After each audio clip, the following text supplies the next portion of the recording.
Simon Cowell splashed out £250,000 on a 15-carat diamond engagement ring for fiancée Lauren Silverman. American socialite Lauren, 44, showed off the giant rock on Wednesday afternoon during a shopping trip near the couple's home in Malibu, California. A source said, Lauren had given some strong hints about the kind of ring she wanted and Simon, not being stupid, took notice.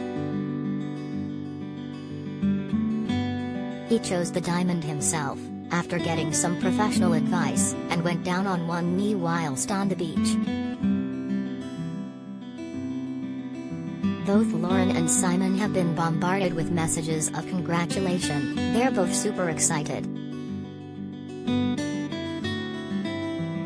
Reports that Simon had spent £2.5 million were last night dismissed by sources close to him.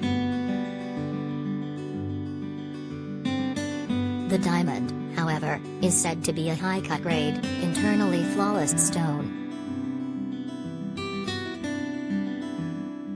Simon, 62, who would tell contestants who impressed him on the X Factor that they had made that song your own, had repeatedly insisted he would never marry and described the institution as boring. But he proposed to Lauren in Barbados on Christmas Eve. No wedding venue or date has yet been set. The couple have been together for 9 years and have a 7-year-old son, Eric, together.